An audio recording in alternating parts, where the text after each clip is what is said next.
नमः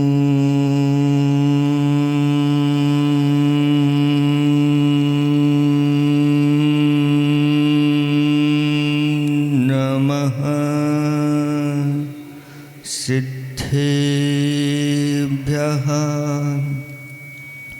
ॐ नमः सिद्धेभ्यः।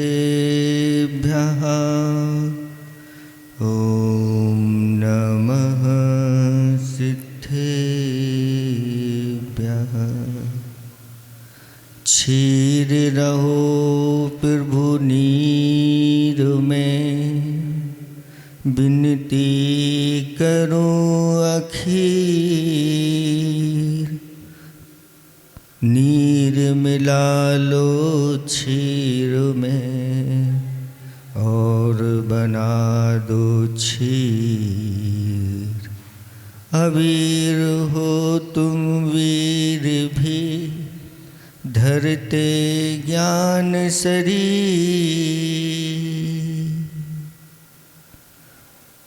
नीर निधि से धीर हो, वीर बने गंभीर। पूर्ण तैर कर पालिया, भव सागर का तीर। अधीर हूँ मुझे धीर दो, सहन करूँ सब पीर। चीर चीर कर चिर लखूं, अंतर की तस्वीर। देवादिदेव 1008 कैवल्य कमलापति श्री आदिनाथ भगवान की जय हो। देवादिदेव 1008 श्री वासुपूज्य भगवान की जय हो। देवादिदेव 1008 वर्तमान ससनायक महावीर भगवान की जय हो। परम पूजक स्वाट आचार्य पवर गुरुवर श्री विद्यासागर जी महामृराज की जय हो। 3 कम 9 करोड़ मृराजों की।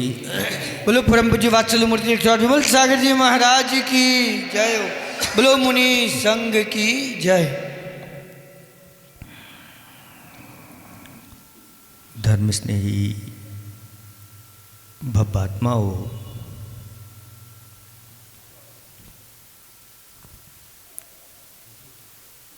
ये अवसर्पणी काल चल रहा है, और इस अवसर्पणी काल में भी ये विशेष अवसर्पणी काल है। असंख्यात उत्सर्पणी और अवसर्पणी निकल जाने के बाद एक हुंडा अवसर्पणी काल आता है। जो ऐसा काल होता है जिस काल में ऐसी ऐसी घटनाएं घटती हैं जो घटना नहीं चाहिए वो भी घट जाते हैं। युग के आदि में आदिनाथ भगवान हुए, और उन्होंने सब कुछ छोड़ करके और जैनेश्वरी दीक्षा को धारण किया, और दीक्षा धारण करके तपश्चरण किया। उस तपश्चरण के फलस्वरूप उनको केवल ज्ञान की प्राप्ति हुई। केवल ज्ञान प्राप्त होने के बाद निरंतर उनका धर्मोपदेश हुआ समोसरण में दिव्य दुनी के रूप में। और ऐसे करते करते बहुत काल बीतने के बाद जब निर्वाण की बात आती है तो 14 दिन पूर्व ही उन्होंने दिव्य दुनी यानी धर्मोपदेश देना बंद कर दिया। क्या बात थी कि 14 दिन पूर्व, जैसे महावीर स्वामी ने 2 दिन पूर्व ऐसे वो भी कर लेते, लेकिन नहीं, वो तो केवल ज्ञानी होते हैं और केवल ज्ञान में जो झलकता है उसी के अनुसार अनुरूप कार्य होता है, कोई अपनी इच्छा के अनुरूप कार्य नहीं होता। इसलिए 14 दिन पूर्व ही उन्होंने समोसरण छोड़ करके क्या कर लिया? योगों का निरोध कर लिया। यानी अब ना तो चलना है, ना बोलना है, ना ही और अन्य चीज़ें, और बैठ जाते हैं और उसी के लिए पुरुषार्थ प्रारंभ हो जाता है, ध्यान लगाते हैं। उनके लिए 14 दिन लग गए, उसके बाद निर्वाण की प्राप्ति हुई।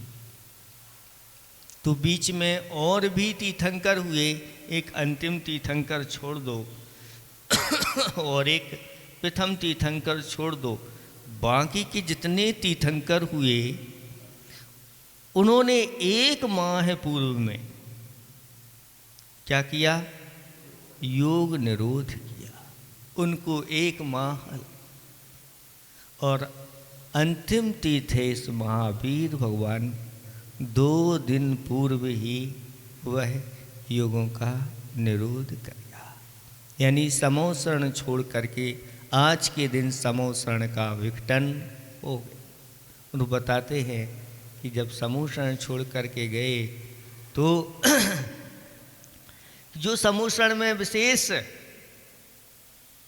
चीज़ें थी वो तो विशेष चली गई, लेकिन जो भी धन धान आदि था, धन सबको बांटना प्रारंभ कर दिया। तो कहते हैं कि जब बांटते हैं तो फिर जो समोसरण में नहीं आए होंगे वो भी धन लेने के लिए तो आ जाते। चलो भाई कम से कम ये मिल रहा है, क्योंकि धन की आसक्ति आज की नहीं, अनादिकाल की संसारी प्राणी की रही है। और ये परिग्रह संज्ञा ऐसी संज्ञा है कि निरंतर वह जोड़ता रहता है, चाहे वह एक इंद्रिय जीव क्यों न हो। एक इंद्रिय जीव भी अपनी परिग्रह संज्ञा को बना के रखता है और सामग्री इकट्ठी करता रहता है। उसके पास वचन नहीं है, उसके पास मन नहीं है, मात्र एक काय के द्वारा ही वह करता रहता है। ऐसा भी वर्णन शास्त्रों में आता है कि आपस में दोनों वो लड़ मरे और एक जगह उन्होंने पर्वत के ऊपर धन छुपा करके रख दिया था और मर करके फिर वह नरकों में चले गए।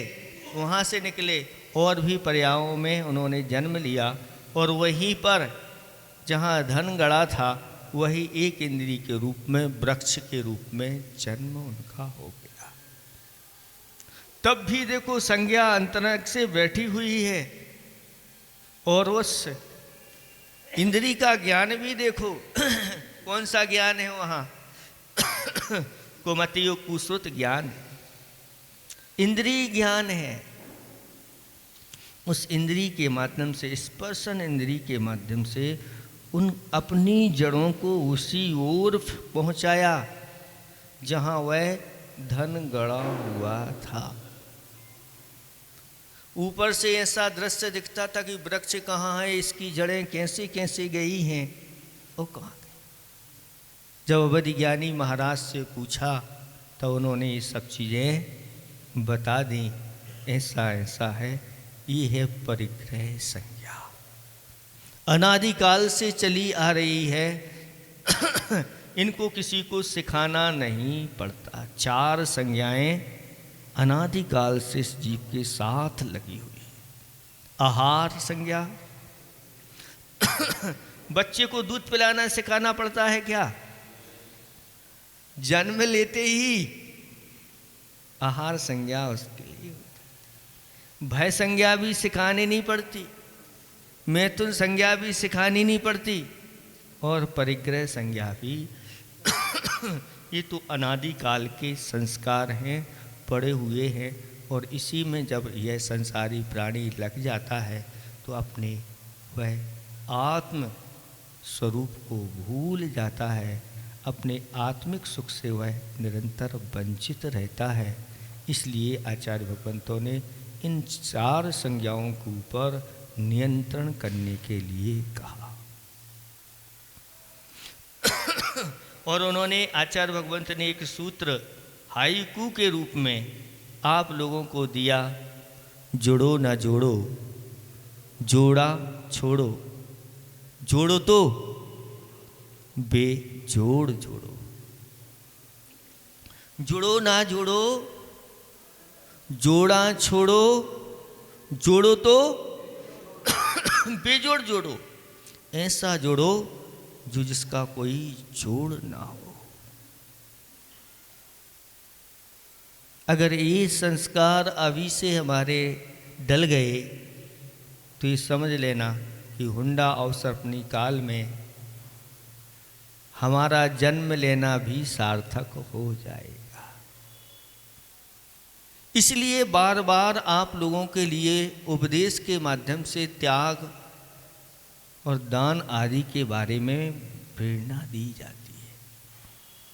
और अभी से अगर आपकी त्याग की, दान की आदि की भावना जुड़ गई तो ये संस्कार ऐसे अंदर से बैठेंगे कि आगे जाकर के आपके लिए इन सब चीज़ों में आसक्ति नहीं होगी। शास्त्रों में वर्णन है कि जो एक बार भी ऐसे दान के अंतर से भाव बना लेता है उसके संस्कार अंदर से बैठ जाते हैं। ऐसे ही नहीं देता सहज में, जब दान देता है तो कितना विचार करता है और दान देने के बाद भी निरंतर उसके बारे में सोचता रहता है कैसे देना, किस प्रकार से क्या दे।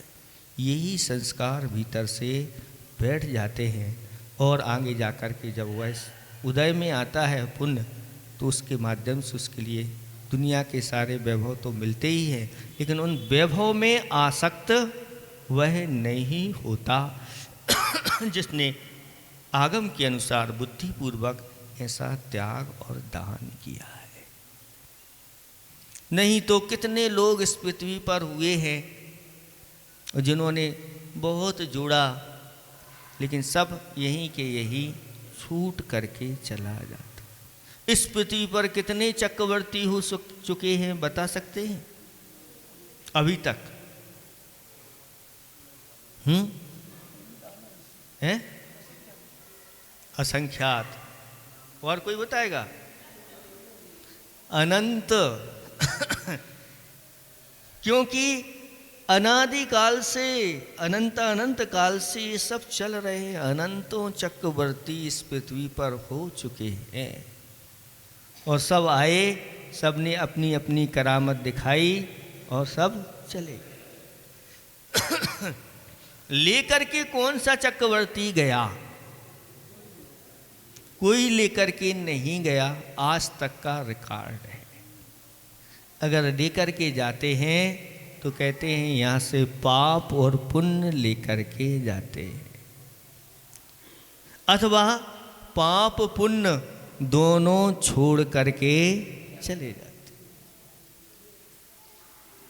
जो पाप को लेकर के जाते हैं वो नीचे की ओर चले जाते हैं और जो पुण्य को लेकर के जाते हैं वो ऊपर स्वर्गों की ओर चले जाते हैं। और जो सब कुछ छोड़ करके और दीक्षा धारण करके कर्मों का नाश कर देते हैं वो पाप और पुण्य दोनों से हमेशा के लिए उनका छुटकारा हो जाता है। ये विधि है। इस विधि को जो समझ लेता है उसका जीवन सार्थक हो जाता है कि क्या हेय है, क्या उपादेय है और क्या ज्ञेय है। इन सब को जानने वाला व्यक्ति बहुत ही बुद्धिमान माना जाता है। इसलिए आचार्य भगवान कहते हैं जुड़ो। आज तक तुम जिससे जुड़े नहीं हो उससे जुड़ो, और जुड़ो भी और ना जोड़ो ये भी कहा जा रहा है। या जुड़ो ना जोड़ो, दोनों तरफ ना को आचार्य भगवंत ने बीच में रख दिया। कुछ लोग है ना पॉजिटिव में भी ऐसे कहते, चलो ना, खाओ ना, जुड़ो ना। ना शब्द है वहाँ पर नकार नहीं है, वो वहाँ जोड़ने के ही अर्थ में होता है। और दोनों बातें, जुड़ो ना। अब क्या करना है, अब किससे हम जुड़ें किससे नहीं जुड़ें? तो कहते हैं दुनिया में अगर सर्वश्रेष्ठ कोई चीज़ें हैं तो ये है देव, सच्चे देव, सच्चे शास्त्र, सच्चे गुरु। जो इनसे जुड़ जाता है एक बार सच्चे हृदय से, सच्ची श्रद्धा के साथ, फिर कुछ भी हो जाए वह गाफिल नहीं होता। पतंग आप लोगों ने देखी है, पतंग किससे बंधी रहती है? डोर से बंधी रहती है। और जब डोर से बंधी रहती है और इधर डोरी पकड़ कर के उड़ाता रहता है तो पतंग भी अच्छी तरह से और पतंग उड़ाने वाला भी दोनों आनंदित रहते हैं। लेकिन अगर पतंग किसी की बातों में आ जाए और वह बयार की यानी हवा की बातों में आ गई,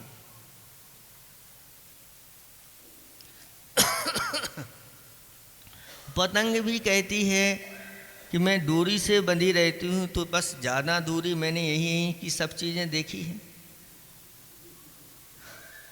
और मैंने सुना है कि बड़े बड़े सरोवर होते हैं, पर्वत होते हैं, वन होते हैं, अनेक प्रकार की चीज़ें हैं, मैंने सिर्फ सुन रखी हैं, देखी नहीं। और जब तक मैं डोर से बंधी रहूँगी उन चीज़ों का अवलोकन नहीं कर। तो हवा कहती है चिंता नहीं करो, मैं इस डोर से तुम्हारे लिए छुटकारा। कैसे? तो मैं जोर से चलूँगी, उधर कोई पतंग उड़ रही होगी, तुम उससे टकरा जाना और तुम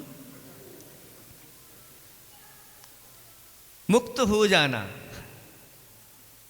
फिर तुम्हारे लिए बंधन कोई नहीं रहेगा, जहाँ जाना बस। और ऐसा ही हुआ। वह पतंग कट गई और बयार जो हवा थी उस पतंग को उड़ाती हुई ले गई। और वह बहुत आनंदित थी कि इतनी ऊंचाई पर मैं जा रही हूँ और ये सारी चीज़ें देखने को मिल रही। लेकिन हुआ यूँ कि ऊपर से एक बादल की टुकड़ी आई और वह बरसने के लिए तैयार हो गई और मंद मंद, तो यह पतंग घबरा गई, अब मुझे कौन बचाएगा। बयार से कहा कि तुम मुझे बचा लो, तो बयार कहती है मैं कैसे बचा लूँ, मैं तो हमेशा हमेशा बादलों के साथ रही हूँ, उन्हीं के साथ जा रही हूँ। और वह बादल से पानी बरसना प्रारंभ हो गया और उस पतंग के ऊपर पानी गिरा और पतंग का अस्तित्व समाप्त हो गया, धूल में जाकर के मिल गई और अपना जीवन खो दिया। इसलिए आचार्य भगवंत कहते हैं कि देव शास्त्र गुरु की ये डोरी है, इस डोरी से अगर बंधे रहोगे तो हमेशा सुरक्षित रहोगे। और अगर ये डोरी छोड़ दी, उत्श्रृंखल हो गए, मनमानी करने लगे जिनवाणी को छोड़ करके, तो फिर पतन होने में देर नहीं लगती। जो देव शास्त्र गुरु से बंधा रहता है हमेशा वह प्रसन्न रहता है। आचार्य ने एक दोहा लिखा है, ईश दूर पर मैं सुखी, आस्था लिए अभंग, ससूत्र बालक खुश रहे, नभ में उड़े पतंग। ईश दूर, भगवान कितने दूर हैं हमसे, भगवान बहुत दूर हैं, विदेश क्षेत्र में उनका समोसरण लगा हुआ है। ईश दूर है, पर मैं सुखी हूँ, आनंदित हूँ। क्यों? आस्था लिए अभंग। ऐसी अभंग दृढ़ आस्था लेकर के मैं यहाँ पर हूँ। उसी तरह से जैसे ससूत्र बालक खुश रहे, बालक पतंग उड़ाता है और सूत्र हाथ में पकड़े रहता है और वह पतंग बहुत दूर होती है, लेकिन बालक यहीं से आनंद लेता रहता है। ऐसे ही सच्चे देव शास्त्र गुरु का भक्त दुनिया में कहीं भी रहे, भगवान कहीं भी रहें, गुरु कहीं भी रहें, वह श्रद्धा से बना रहता है और वह हमेशा आनंदित रहता है। इसलिए सच्चे देव शास्त्र की डोरी से हमेशा हमें बंधे रहना है। इधर उधर की बातों में आकर के हमें कभी भी देव शास्त्र गुरु को नहीं छोड़ना चाहिए। पंचम काल में अगर ये बना रहा, सच्ची श्रद्धा बनी रही, तो आगे जाकर के आपके लिए ऐसे हुंडा अवसर अपनी काल आगे देखने को नहीं मिलेंगे और अच्छे अच्छे काल प्राप्त करके हम अपना कल्याण कर सकते हैं। तो इसके साथ साथ आचार्य भगवान कहते हैं कि जब आप देव शास्त्र गुरु से जुड़ गए तो अपने आप से भी आप जुड़ जाओगे। जिससे बिछड़े जुड़ सकें, रुदन मिटे मुस्कान, तनगत चेतन दिख सके, वही धर्म सुख खान।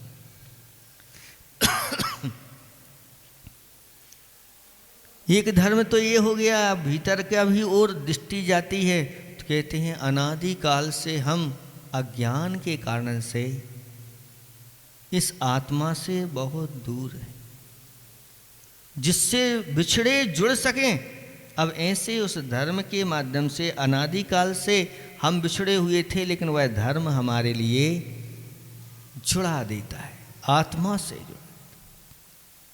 जिससे बिछड़े जुड़ सकें, रुदन मिटे मुस्कान। अनादि काल की जो रुदन चल रही है, जो दुख पीड़ा कष्ट आपदाएं हमारे लिए सहन करनी पड़ रही है, और जैसे ही वह देव शास्त्र गुरु से जुड़ता है, धर्म से जुड़ता है, उसके अंदर एक मुस्कान आ जाती है। वास्तव में यह संसार कैसे अंधकार में डूबा हुआ है और मैं अहोभाग्य मुझे ऐसे देव शास्त्र गुरु मिले, तत्व का स्वरूप मिला, वस्तु स्वरूप मुझे जानने मिला और परमात्मा के साथ साथ मुझे अपने आत्मा का भी ज्ञान हो गया। तनगत चेतन दिख सके, धर्म वही सुख खान। इस तन के अंदर बैठा हुआ चेतन दिख जाता है श्रद्धा की आँखों से। जब हमारी श्रद्धा प्रबल हो जाती है तो फिर इस तन के अंदर भी चेतन दिख जाता है, और इस चेतन का हमारे लिए ज्ञान हो जाए, श्रद्धान हो जाए और चेतन के अनुरूप आचरण हो जाए, तो फिर धर्म वह सुख की खान हमारे लिए प्राप्त हो जाती है। इसलिए आचार्य भगवान कहते हैं, जुड़ना है तो इनसे जुड़ो और ना जोड़ो या ना जुड़ो। ऐसे जो कुगुरु कुदेव कुधर्म हैं, ऐसे इनसे नहीं जुड़ना है। और अनादिकाल से हम जो जोड़ते आए हैं, परिग्रह संज्ञा अंदर बैठी हुई है, जो जोड़ा इधर आते हैं और जोड़ना चालू हो जाते हैं और अपने अपने जोड़े तैयार कर लेते हैं। जोड़े के बिना तो काम ही नहीं होता। कुछ लोग ऐसे भी होते हैं जो जोड़े ही जुड़वाते रहते हैं, मिलवाते रहते हैं, इसी में ही उनको आनंद आता है। पूरे गांव भर की व्यवस्था अपने हाथ में लेते हैं। तो आचार्य भगवान कहते हैं ये जोड़े हमने अनादिकाल से अनेक जोड़े बनाए, और उस जोड़े की कथा तो आप लोगों ने सुनी है कि वह कौन सेठ था? लुब्धक सेठ, जिसने अनेक जोड़े जोड़ करके रखे थे, लेकिन एक जोड़े की कमी थी, लेकिन उसी में ही वह अपने जीवन को समाप्त कर बैठता है, और वहाँ पर भी वह सर्प के रूप में आकर के बैठ जाता है। रावण ने भी उतना लंका की कैसी तैयारी की, प्रसिद्ध हो गया कि सोने की लंका तो रावण की है। लेकिन ये सब चीज़ें पूर्व के पुण्य के उदय से मिलती हैं, लेकिन जब पुण्य समाप्त हो जाता है, पाप का घड़ा फूटता है, तो फिर सोने का क्या, मिट्टी का भी मिलने को नहीं होता। बिलों में जाके रहो, कहाँ रहना? कहाँ तो सोने की लंका और कहाँ नरकों की बिल। क्या है? ये सब पतन के कारण होते हैं। वहाँ पर पहुँच जाते हैं तो फिर निकलना कोई नहीं।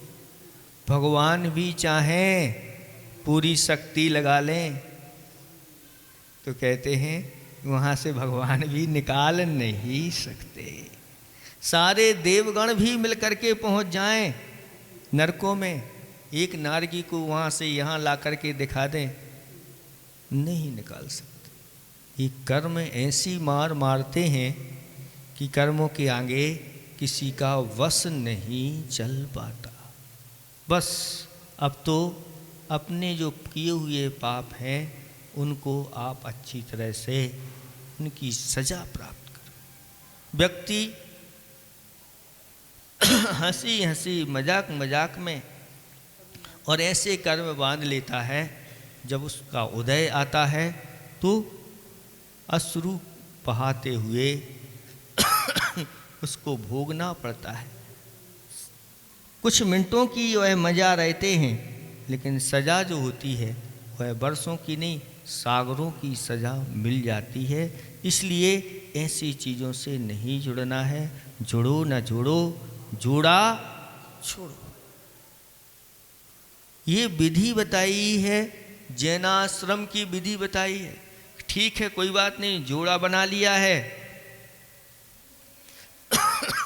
अब इस जोड़े को भी छोड़ना है। ये भी कला अपने यहाँ बताई गई।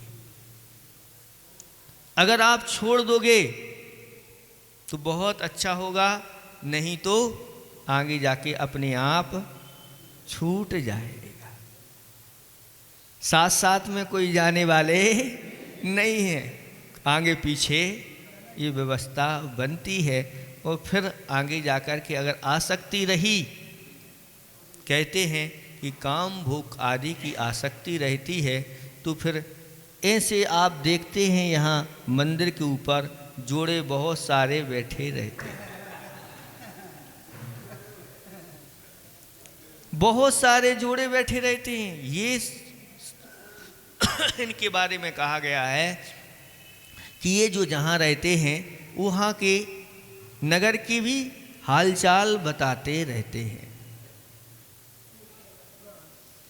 जैसे ये जोड़े आपस में आसक्त रहते हैं, जहाँ जाना साथ जाना, आना आना, इस बस ऐसे होते हैं, ऐसे ही उस नगर में भी ऐसे ही विषयों के प्रति आसक्ति बढ़ती चली जाती है। एक दूसरे को कोई छोड़ना नहीं चाहता।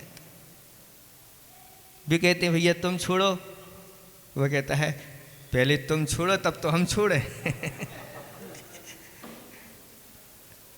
कहने का अधिकार तो उन्हीं को होता है जो जिन्होंने स्वयं, इसलिए आप लोग मत कहो वो हमारे ऊपर छोड़ दो। अगर आप कहोगे तो पकड़े जाओ, और वो छोड़ने वाले नहीं, आप तो अकेले हो वहाँ पूरा का पूरा। तो इस प्रकार की कहीं आसक्ति ना बनी रहे कि आगे जाकर के ऐसे जोड़ों में हम लोग पहुंच जाएं। और भी देखो मंदिर के अंदर भी चमगादड़ आदि लटकी हुई है, ये भी कुछ पूर्वकृत है, जिन्होंने पूर्व में दर्शन आदि नहीं किए होंगे और ऐसे कुलों में जन्म लिया कि जैन कुल में जन्म हो गया।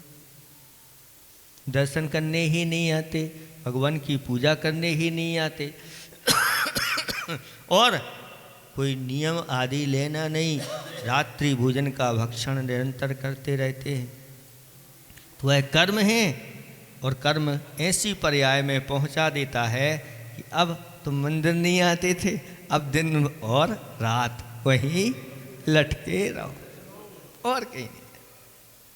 अब कितना समय दे रहे हैं वो देख लो आप, ये स्थिति होती है। ऐसे ही उल्लू भी विराजमान है, वो भी शिक्षा देते रहते हैं कि जैसे मैं उल्लू बन गया तुम लोग उल्लू मत बनो। ये सब शिक्षा देती हैं, प्रकृतियां जो हैं सारी शिक्षा देती रहती हैं। और अपने जीवन में अज्ञान को हटा करके, अब दिवाली आने वाली है, ज्ञान का प्रकाश अपने अंदर कर लो, अज्ञान छोड़ दो। और 2 दिन पहले ही महावीर भगवान को योग निरोध कर दिया गया और जाकर के पावापुर नगरी में बैठ गए। और वहाँ पर सभी को जानकारी हो गई थी, आसपास के सब लोग भगवान का निर्माण देखने के लिए वहाँ पर इकट्ठे हो गए, देवगण भी हो गए सब। और स्वाति नक्षत्र में चतुर्दशी की रात्रि के अंतिम पहर में और प्रत्यूष बेला ऐसी उस प्रत्यूष बेला में उनके लिए निर्वाण की प्राप्ति हो गई, जिसके लिए पुरुषार्थ किया था। ये 4थे नंबर का पुरुषार्थ माना जाता है। धर्म पुरुषार्थ, अर्थ पुरुषार्थ, काम पुरुषार्थ और चौथा। लेकिन 5 तीर्थंकर ऐसे हुए जिन्होंने धर्म पुरुषार्थ, अर्थ पुरुषार्थ, लेकिन काम पुरुषार्थ की ओर आगे नहीं बढ़े। और अर्थ पुरुषार्थ में भी कुछ लोग आगे नहीं बढ़े, राज्य आदि को भी प्राप्त और हो गए, आगे बढ़ गए। क्योंकि सर्वश्रेष्ठ पुरुषार्थ तो पहला और अंतिम पुरुषार्थ, धर्म पुरुषार्थ, जिससे मोक्ष पुरुषार्थ की नींव डाली जाती है। और इसके पुरुषार्थ के पूर्वक फिर निर्वाण की प्राप्ति होती है। ऐसे निर्वाण को प्राप्त किया और निर्वाण होते ही वहाँ पर क्या हुआ तो वर्णन आता है कि देवों ने और सारी जो जनता थी उस समय दीप जला करके और उस दीपावली का महोत्सव मनाया, वाद्य बजा करके, दीप जला करके और जय जय के नारे लगा करके, और भगवान का वह निर्माण पूरा का पूरा पावापुर स्थान प्रत्यूष वेला में ही जगमगा उठा और सब ने वह अच्छी तरह से मनाया। फिर वहाँ पर जो क्रियाएं होती है निर्वाण होने के बाद, वो आप लोग जब पंच कल्याणक करते हैं, निर्वाण जिस दिन भगवान को होता है, उनका सारा वह देह संस्कार आदि किस प्रकार से होता है सब लोग जानते हैं। जैसे ही भगवान को निर्वाण की प्राप्ति होती है, नग केश उनके बचते हैं, तो विक्रिया के माध्यम से एक उनका पूरा का पूरा शरीर बना करके और उसका अग्नि संस्कार किया जाता है अग्नि कुमार देवों के द्वारा। और फिर संस्कार करने के बाद उस रज को अच्छी तरह से अपने सब सिर माथे पर लगाते हैं और अपने आप को धन्य मानते हैं, एक दिन मुझे भी ऐसे निर्वाण की प्राप्ति हो जाए।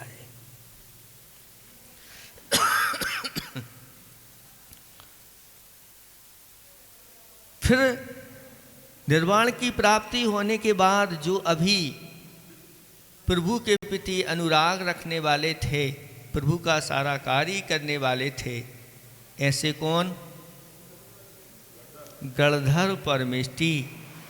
अब वो भी निर्विकल्प हो जाते हैं और वो भी ध्यान लगा करके बैठ जाते हैं और गोधूली वेला में उनके लिए भी केवल ज्ञान की प्राप्ति हो जाती है। तो शाम को केवल ज्ञान की पूजा देवगण बड़े धूमधाम से करते हैं। ऐसे ही आप लोगों को करना चाहिए। ये परंपरा तब से चली आ रही है और तभी से यह कौन सा इस बार आने वाला है निर्वाण महोत्सव? 2050 2550 यानी 2549 वर्ष हो गए। 50वें वर्ष में 2550वें वर्ष में प्रवेश कर रहे, यानी दीपावली का दिन जो होता है वह नए वर्ष की शुरुआत होती है। और उस दिन कहा गया कि ये दिन बिना मूर्त के ही मूर्त सिद्ध मूर्त हैं। 3.5 सिद्ध मूर्त हैं ऐसे, उनमें एक मुहूर्त ये भी है दीपावली का, वह दिन सिद्ध मूर्त रहता है। और वर्ष का प्रथम वर्ष जिन शासन नायक के काल में हम रहते हैं वह उनका वहीं से तो बड़े अच्छी तरह से श्रद्धा के साथ पूजा अर्चना आदि के साथ भक्ति के साथ त्याग दान के साथ ये दिन अगर हमारा निकलता है तो पूरा वर्ष हमारा बहुत अच्छा व्यतीत होता है, ऐसा कहा गया है। तो आज से ही आप तैयारियां प्रारंभ कर दो और भगवान ने तो अपने जीवन को धन्य कर लिया और उनके निर्वाण कल्याणक महोत्सव बना करके हम भी अपने जीवन को धन्य करें। और ये धन्य जो कर लेते हैं अपने आप को, धन की तो कोई कमी उनके पास रहती नहीं, धन मांगने की कोई आवश्यकता भगवान से रहती ही नहीं। आप तो उनसे धर्म मांगो, गुरुओं के पास जाओ, ऐसा आशीर्वाद दो मुझे धर्म की वृद्धि होती चली जाए। और जिसके जीवन में धर्म की वृद्धि होती चली जाती है, धन की कहीं कोई कमी, ये उदाहरण देखना है तो धन्य कुमार का चरित्र आप लोग पढ़ लीजिए, जिसने पूर्व भाव में मुनिराज के दान की अनुमोदना की थी और इस धर्म की अनुमोदना की थी, इन व्रतों की अनुमोदना की थी। पंच नमस्कार मंत्र को अपने जीवन में धारण किया और उसके साथ ही मृत्यु को प्राप्त हुआ, स्वर्ग के वैभव को प्राप्त हो करके जब नीचे आया तो वह धन्य कुमार हुआ।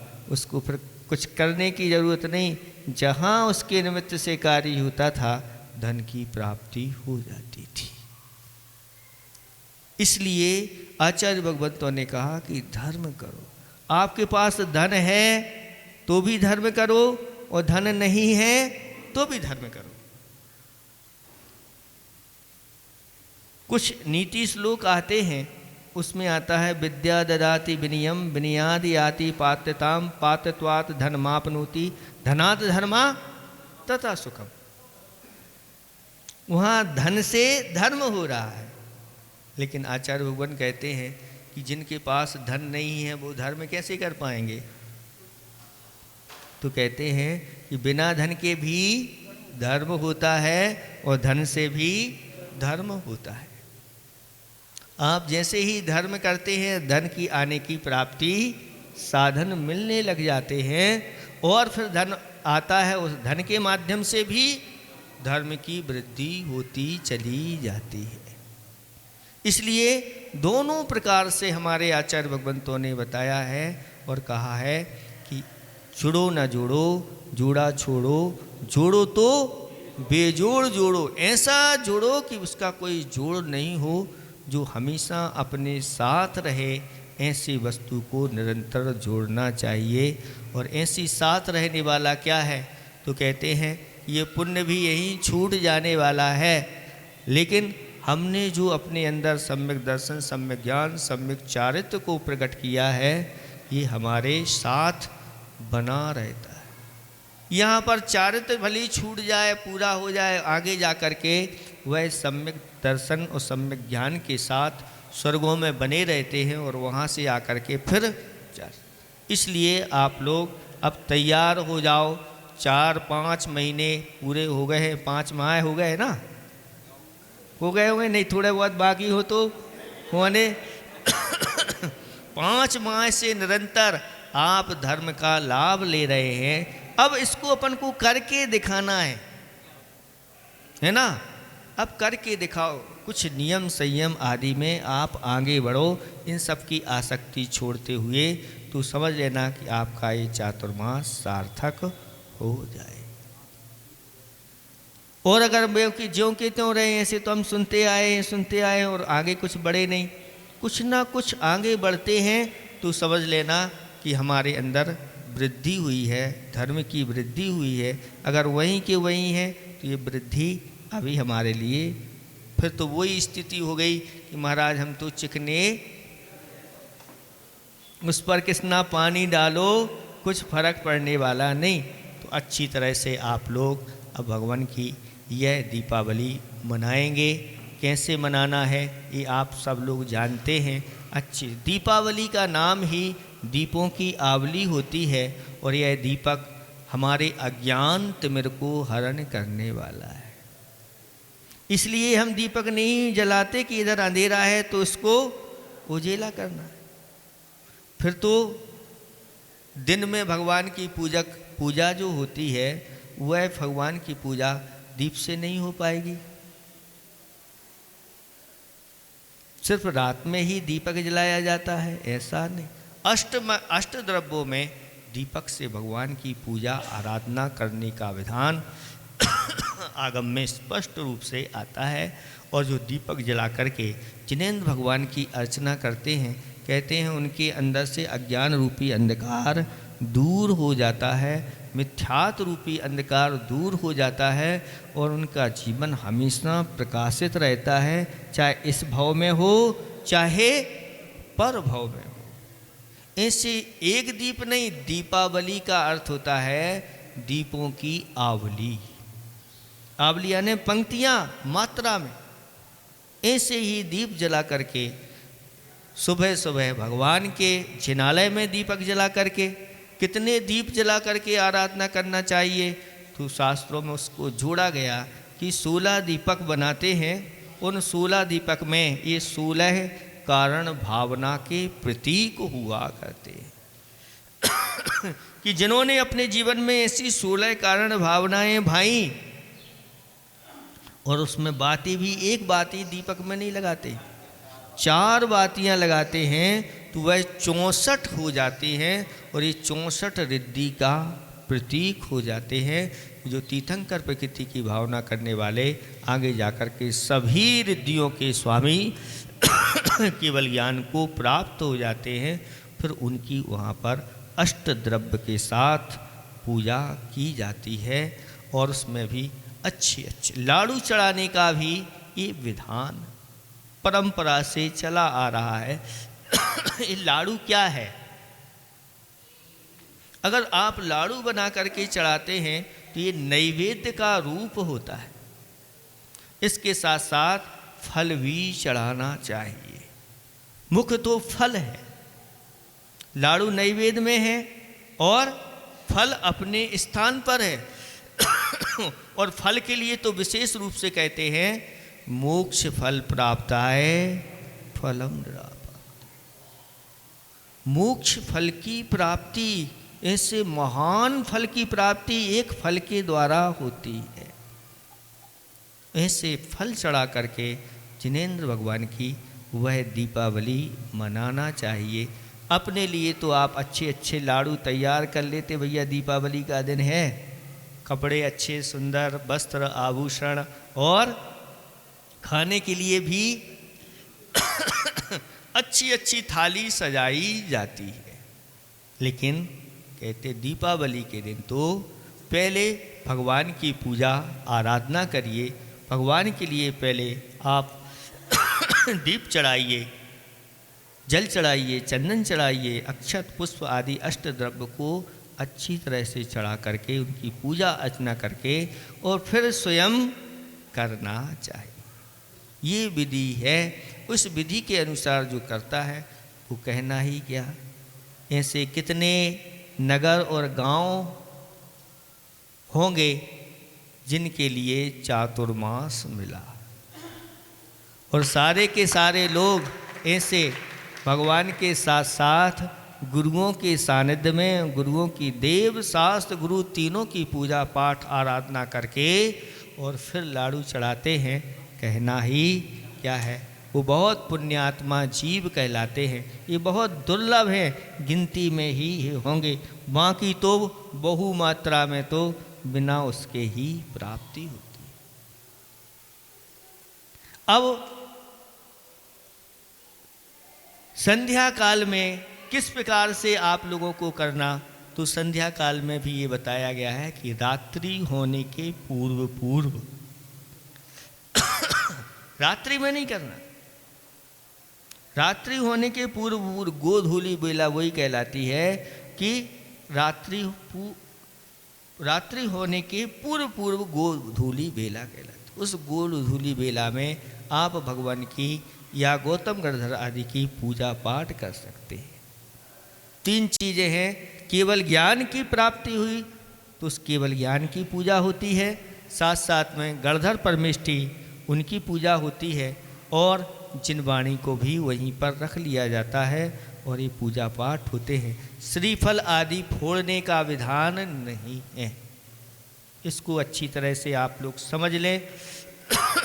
भगवान के लिए जो भी फल आदि चढ़ाए जाते हैं पूर्ण फल को ही चढ़ाया जाता है। आप श्रीफल चढ़ाइए, गोला चढ़ाइए, जो कुछ चढ़ाना है वहाँ फोड़ा नहीं जाता। वो जो चढ़ा दिया वो सब निर्माल्य की कोटि में आता है, उसको खाना नहीं चाहिए।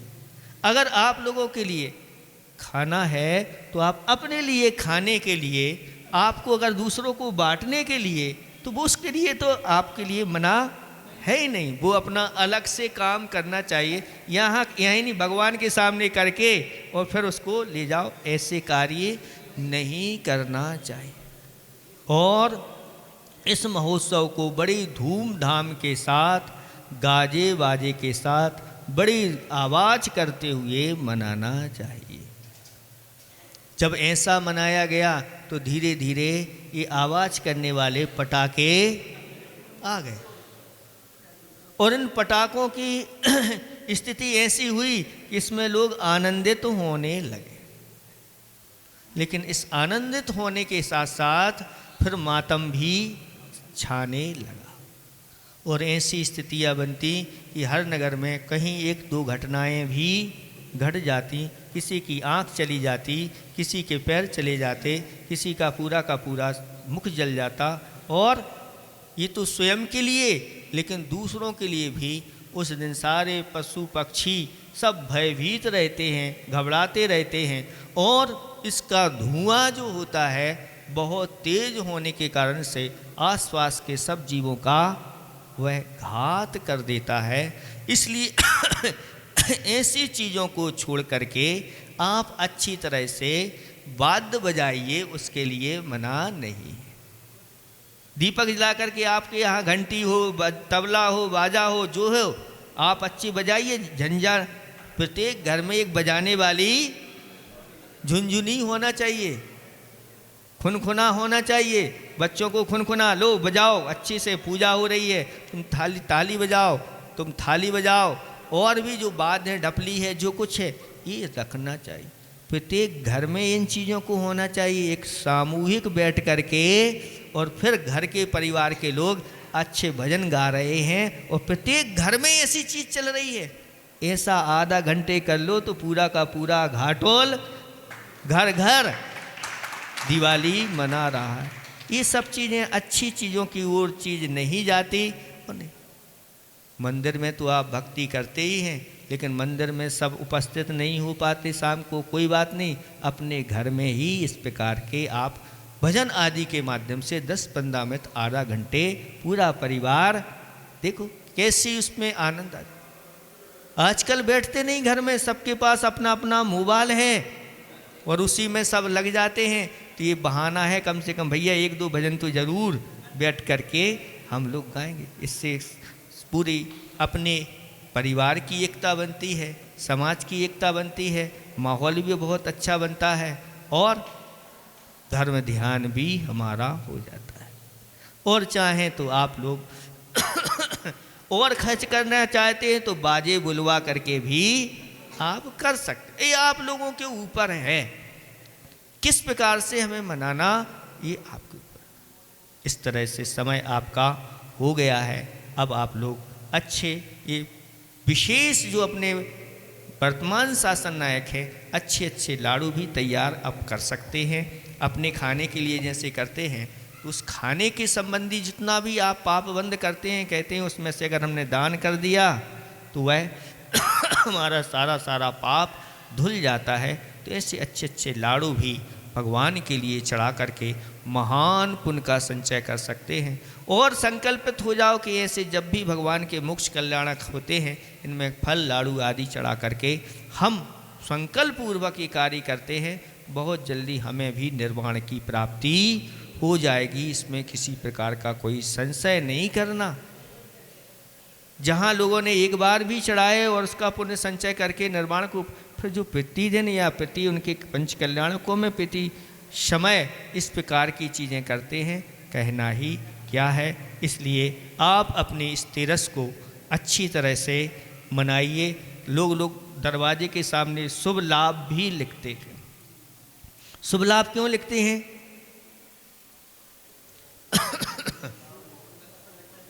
ये बहुत अच्छा, इसके माध्यम से शिक्षा मिलती है। शुभ, जब भी एक तरफ बाईं तरफ शुभ और दाईं तरफ लाभ। जब आप घर में प्रवेश करो तो कहाँ से? शुभ की तरफ से आप प्रवेश करिए और लाभ के साथ कहाँ से? यानी शुभोपयोग के साथ जो अपने जीवन में या अपने घर में प्रवेश करता है उसको लाभ ही लाभ मिलता है। और कहते हैं कि उस दिन सभी लोग अपने द्वार के ऊपर बंधनवार बांधते हैं। ये बंधनवार क्या है? तो कहते हैं कि चक्रवर्ती अपने द्वार के ऊपर ऐसी 24 घंटियाँ स्वर्ण की और उनमें मूर्तियाँ, भगवान की आकृतियाँ उन पर लिखी रहती थी 24 तीर्थंकरों की। और जब वह निकलता था तो उन घंटियों का स्पर्श करते हुए 24 भगवान को वह स्मरण कर लेता। ऐसे ही 24 भगवान के ऐसे पत्र तैयार हो करके उन पर 24 तीर्थंकर के प्रतीक ये बंधनवार हुआ करते। कई लोग वृक्षों के पत्तों के माध्यम से भी हैं आम के पत्ते जो मिल गए आपके लिए वो पत्ते। वैसे तो 24 तीर्थंकर के 24 वृक्ष होते हैं। कौन भगवान को कौन के वृक्ष के नीचे केवल ज्ञान की प्राप्ति हुई? उनके समोसरण में जो अशोक नाम का वृक्ष है, तो एक एक वृक्ष का एक एक पत्ता उसमें बंधनवार में लगा रहता है। ये 24 तीर्थंकर का प्रतीक। जिसकी शक्ति, कोई तांबे का बनवाता है, कोई चांदी का बनवाता है, कोई सोने का बनवाता है कोई अनेक बनाकर अपने घर में, अपने घर के द्वार पर लगाते हैं, भगवान के जनालय पर भी लगाते हैं। इस प्रकार बंधनवार आदि बना करके करना चाहिए। ये वर्ष में दीपावली एक बार आती है। आप लोगों ने अपने सब घर बार सब जगह की सफाई कर ली है। आप अपने भीतर की सफाई भी वो तो भूल ही गए सारी सफाइयाँ आप लोगों की हो गई हैं, आप लोगों को फुर्सत नहीं है, अपने भीतर की सफाई भी कब करोगे? इसलिए अब ये 2 दिन 3 दिन मिले हैं, अब बस अब उधर की सफाई सब तो हो गई, अब भीतर की सफाई करना है और आगे ये निर्माण कल्याणक महोत्सव मनाना है। और साथ साथ में आपके लिए 16 वर्ष बाद आपका मानस्तंभ जहाँ 5 बालयती विद्यमान हैं, ऊपर 4 बालयती हैं, नीचे 1 बालयती हैं, ऐसे 5 बालयतियों का एक साथ अभिषेक करने का बड़ा सौभाग्य आपके जीवन में आने वाला है। उसके लिए भी आप लोग तैयार रहेंगे और निरंतर ऐसे। और साथ साथ में बहुत सारे लोगों ने कलशा रखने का चातुर्मास में ये सौभाग्य प्राप्त किया है और ऐसा 4 महीने की यह साधना का पुण्य आप लोगों को मिलने वाला है। और एक कलशा आपके ऐसे स्थान पर रखे हुए हैं जहाँ निरंतर धर्म की गंगा बहती रहती है, मंत्र पूजा पाठ आदि होते रहते हैं। ऐसे अपने मंगल कलश को लेकर के और अपनी उस चौकी पर रख कर के और फिर भगवान की पूजा पाठ करना और भगवान से करना, भगवान निरंतर रिद्धि सिद्धि समृद्धि और धर्म की वृद्धि होती रहे। अहिंसा परमो धर्म की। हाँ